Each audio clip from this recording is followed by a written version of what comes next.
It happens. We make the pledge to exercise, make this year the best year, we get in shape, the best shape of our lives. Maybe we order a gizmo off of late night TV or get a treadmill, and next thing you know, the gadget is covered in dust and the treadmill is covered in the outfits you've worn since you got the treadmill in the house. It happens. So how do you get moving and stick with it? Jennifer Colombo, longtime fitness director at Genesis Athletic Club in Graham Lake, is here with some groovy ideas for us. Groovy, I say groovy because this is stuff you can do at home. And yes. Jen, before you force me into doing something really cruel, can you tell us a little bit about the latest GAC program? I think it's called Fuse 90. Yep. It's a 12-week program that we have at our facility, and it kind of covers all levels of fitness now. So instead of just having the general exerciser, now we have the beginner, the middle, and then the advanced. And it's not like somebody goes in and says, you're doing this. You say, this is what my goal is. You kind of do that sort of thing and grow with it. You can, yeah. We do have the advanced level, so we are kind of mean in that level, but that's only for the people who've been really working out for a long time and really need their fitness level they come to us because they just want that edge. Most of the people who come are level 1 or level 2. Level 1 is people who are just starting exercise, so really they're just getting off the couch for the first time. And the goal is to show them how to do it effectively and make it last. The whole point is to do exercise for your whole life, not just for 12 weeks. So we're teaching you how to make this a habit. For level 2, it's people who have been doing exercise but really kind of don't know the right way to do it, or they're not getting any success in their program. And I know one thing, because I've talked to you about this before, and this is something you've done with me before, so I know, it's kind of keeping a food journal and that type of thing to understand why. Why did I eat that bag of chips right before bed? It was my day. I'm eating my feelings. I mean, it can be all that. Yes, I mean, we can't come home with you. So that's what we always tell all of our participants. We make you do food journals. So it's 12 weeks of kind of logging what you're eating. We talk about healthy nutrition habits, and it's real life food. Your diet is what you eat every day. So we're not doing a diet plan here or putting you on a diet. You are what you eat, and then we're talking about the food. So we have wellness coaches as well. Kind of, why did you eat that whole bag of chips, or why did you have that whole gallon of ice cream? Let's talk about that and kind of see what your triggers are, and then hopefully help you alleviate those triggers.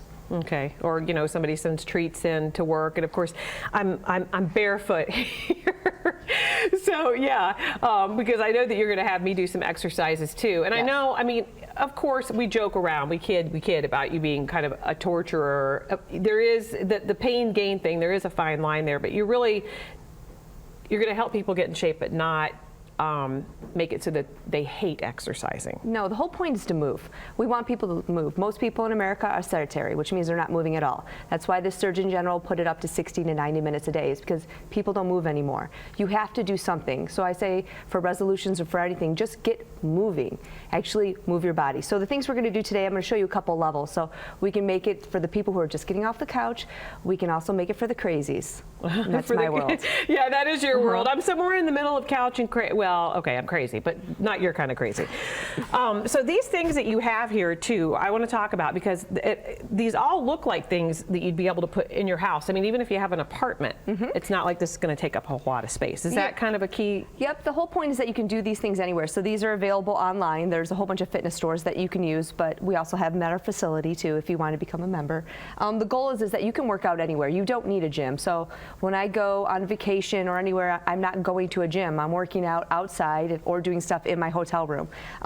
You don't need to bring a band and ball. We're going to do some things because these are fun things to have at home. It's also things you can incorporate with your kids. You're not going to let your kids bounce a ball like this, but you could have a fun little plastic ball that they could do and really show them that exercise is fun. So it could be a whole family event if you wanted to. Okay, and let's talk about the ball. What is that called again? This is a slam ball. So this is a heavy ball. So if you've had a bad day at work and you have one of these at home, that might be kind of a nice thing. Oh, it's so good. Yes. Okay, yeah. All right. Show us the bam ball. I call these Incredible Hulks. They kind of are. I mean, all you're doing is a ball slam, so this one isn't too heavy, but it's a dead ball, which means it doesn't go anywhere. Okay. So if you want to get it, you got to get down low. Oh, so you're doing a squat there. Yep. So if you had a regular medicine ball, what would happen is that it would bounce up at you. With a slam ball or a dead ball, what's going to happen is you actually physically have to go down very low to catch the ball, which means you're doing the squat, you're doing core, obviously you're doing arms and shoulders, and it's pretty fun. I mean, It's fun. Okay, and I'm watching you do, I mean, and you squat beautifully, by the way. But so my thing is I drop it and I'm going to be like, ugh, you know, I'm going to go try and pick it up like that. So you can have somebody, you can go and visit a trainer, even if you're working out at home one time and say, For sure. show me how to use this stuff. For sure, that's the whole point of us. We don't want you attached to the hip thrust. You can be, but you don't have to be. The goal is to teach you how to do it right, effectively, and then hopefully you'll practice it by yourself. And then these things here are easy. This ball is not that expensive to have at home. You just don't want your kids to be throwing this ball at each other. Or any of your little knickknacks or anything. Yes. So you have another thing. Now I know what a dumbbell is. I even have some of those of my own. Well, a lot of people will say, well, I don't have any dumbbells at home, or I don't have enough sets. Well, you only need one. You really have to go to a store. You can get one set of dumbbells. I can do a ton of stuff with just one. Okay. So there's a whole bunch of exercises we can do. In the beginning, what I like to show people just to start off is a lot of people lose their balance when they get older or when they're not moving. And just going like a teeter-totter down and back up is a very simple move. You're getting glute, hamstring, obviously getting core. This looks easy. Very easy. I can do this. I even think I could handle some weight. Let's put some weight on, Leslie. Okay, now what are these called? And I call them teeter-totters. There's a lot of great names for them. They could be crane, crow. I think teeter-totter is a good one because it's kind of like if you look at a real teeter-totter, when one side goes down, the other one goes up. Right. So it kind of reminds people. I like to do names for exercises that remind people of what it is. So when they look at the little sheet, sometimes we have pictures, sometimes we don't. They can kind of be like, all right, I know what this one is. And you're thinking about pulling your core in, so suck the belly to the spine. Yep. And I can feel this like right here. In hamstring. Very good. Now they're only giving us a minute left, and I know you brought an ab thing, but here's what I want to ask you is, so how do you set goals with your exercise? I guess how much do you have to exercise? Because I have a friend who's a mom. She says, I get up, I do X number of push-ups, real push-ups. I do X number of sit-ups, and if that's the exercise that I get, that's what I get for the day. Is that kind of stuff amazing? Enough? Amazing. I always say move every day. If your only goal or resolution is to do something every day, it doesn't matter for how long. The whole point is that we're not moving every day. So if we can just do something small, even if it's just, I took the steps at work today, I walked or I parked the farthest in the parking lot and walked to my work, or walked to the mall, whatever. I walked in the mall. I did 20 push-ups, 20 sit-ups. You did something.